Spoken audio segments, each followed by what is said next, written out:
जब से मीरस की एंट्री अर्थ में हुई है, हम सबके दिमाग में यही चल रहा है कि क्या मीरस अकेले अर्थ पर आया है या उसके साथ लॉर्ड बीरस और विस भी हैं। क्या मीरस मोरो के खिलाफ अपनी एंजल पावर का इस्तेमाल करके खुद को सैक्रिफाइस कर देगा, और अगर ऐसी नौबत आएगी भी तो क्या विस फिर से मीरस को रोकेगा नहीं। आफ्टर ऑल इस सिचुएशन को सॉल्व करने की जिम्मेदारी ग्रैंड प्रीस्ट ने विस को दी थी और कहा था कि I don't wish to lose an angel. Grand priest ने कहा था कि Miras is pushing the limit, I shall have to end Miras's tenure in the mortal realm, यानी कि मीरस अपनी लिमिट को पुश कर रहा है as a angel in the mortal realm. और अगर ऐसा ही चलता रहा तो जो मीरस के पास मॉर्टल रैम में रहने का समय है, ग्रैंड प्रीस्ट उसे खत्म कर देंगे। लेकिन फिर विस ग्रैंड प्रीस्ट से कहता है कि you might allow me to collect मीरस and deal with him on my own. तो अब मीरस की जिम्मेदारी विस के ऊपर है और अब मीरस अर्थ पर पहुंच चुका है। सपोज मीरस को अगर मजबूरन मोरो के खिलाफ एंजल कोड का वायोलेशन करना पड़े और पिछली बार की तरह विस अगर मीरस को रोक नहीं पाया, तो आई गेस उसी वक्त अर्थ पर ग्रैंड प्रीस्ट आ जाएंगे और मीरस को रोकेंगे। और फिर हमें पता चलेगा कि ग्रैंड प्रीस्ट की इस स्टेटमेंट का क्या मतलब था और मीरस का जो टाइम है मॉर्टल रैम में उसे खत्म कर देने से क्या होगा। पिछली बार मांगा में जब ग्रैंड प्रीस्ट दिखे थे तब एंजल्स के बारे में हमें कुछ न्यू इन्फॉर्मेशन मिली थी रिगार्डिंग द एंजल कोड, और मे बी ग्रैंड प्रीस्ट के दोबारा सामने आके कुछ और राज से भी पर्दा उठे। जिस तरह स्टोरी आगे बढ़ रही है, पहले गैलेक्टिक प्रिजन से मोरो का भागना, उसका सभी को हरा देना, सबको एब्जॉर्ब करना, फिर मीरस की एंजल की सच्चाई सामने आना, मोरो versus ultra instant Goku, Vegeta की स्पिरिट फिशन टेक्निक, और अब फाइनली मोरो वर्सेस एंजल मीरस। यानी पूरी ड्रैगन बॉल सीरीज में जो भी चैलेंजेस अभी तक गोकू और वेजिटा को मिले हैं, वो सारे ही चैलेंजेस मोरो खुद एक एक करके इनके सामने ला रहा है। दूसरों की पावर को एब्जॉर्ब करना जैसे सेल करता था, लोगों को पूरा ही एब्जॉर्ब कर लेना लाइक माजिन बू।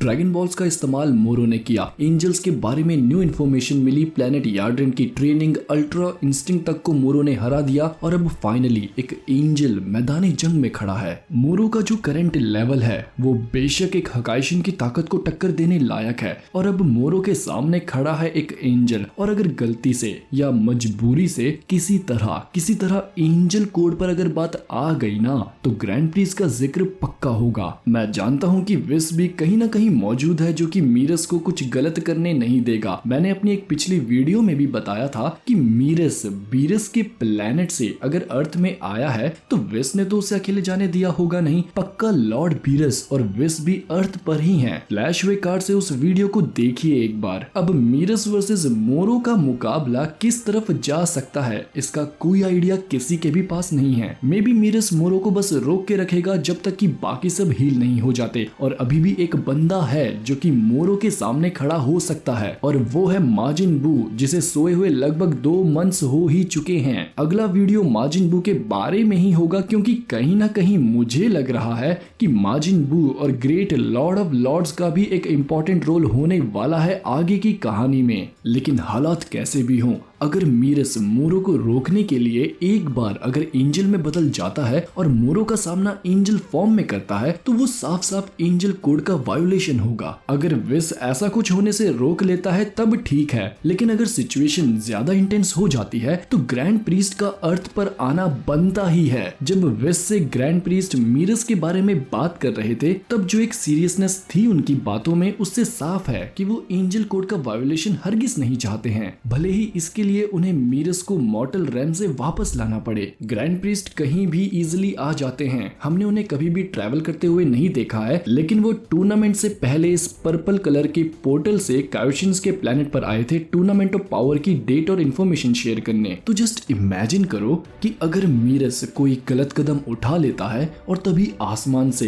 एक पर्पल टेलीपोर्टेशन पोर्टल से ग्रैंड प्रीस्ट सामने आते हैं। सच में इस मोमेंट में जो प्लॉट ट्विस्ट होगा ना, उससे सभी फैंस पागल होने वाले हैं। इसे मैं दावे के साथ तो नहीं कह सकता, लेकिन हम फैंस आने वाली कहानी के लिए जो एक्सपेक्टेशंस रख रहे हैं उसमें ग्रैंड प्रीस्ट को भी इंक्लूड करो, सिर्फ मोरो, मीरस, विस, गोकू और वेजिटा तक नहीं। और अभी हमें अच्छे से ये भी तो नहीं पता कि एंजल कोड का वायोलेशन आखिर होता क्या है। अगर मीरस मोरो के सामने एंजल में बदल जाता है तो क्या वो भी एंजल कोड के खिलाफ है? हाँ, एंजल पावर का इस्तेमाल करना किसी की मदद के लिए वो तो माना जाता है कि वो वायोलेशन है, लेकिन सिंपल एंजल बन जाना क्या ये भी वायोलेशन है? जब मीरस अभी अर्थ पर आया था और उसने मोरो के बैरियर में जब होल किया था तो हमने सोचा कि यहाँ पर मीरस ने वायोलेशन किया है एंजल कोड का डेंडे की मदद करके, लेकिन एक नजरिए से मीरस ने तो बस अपना अंदर जाने का रास्ता बनाया है। इतना करने की फ्रीडम तो होगी यार एटलीस्ट। हाँ, खुद के लिए रास्ता बना के डेंडे की भी हेल्प हो गई, ये एक्स्ट्रा पॉइंट है। विस ने भी तो एंजल फॉर्म में ब्रॉली के हमलों को डॉच किया था, क्या वो एंजल कोड का वायोलेशन नहीं था? मेरे ओपिनियन में तो अगर कहानी इतनी इंटेंस हो जाती है कि ग्रैंड प्रीस्ट तक को इस बारे में सोचना पड़े तो ज्यादा मजा आएगा। बट फिलहाल के लिए कमेंट्स में आप सब बताओ कि आपको क्या लगता है ग्रैंड प्रीस्ट का क्या रोल होने वाला है। तो अभी के लिए बस इतना ही, और मुझे जल्दी से इंस्टाग्राम और ट्विटर पर भी फॉलो करो। ये वीडियो अच्छा लगा हो तो लाइक पक्का करें। मैं मिलूंगा आप सबको नेक्स्ट वीडियो में, तब तक के लिए खुदा हाफिज़, सादर प्रणाम।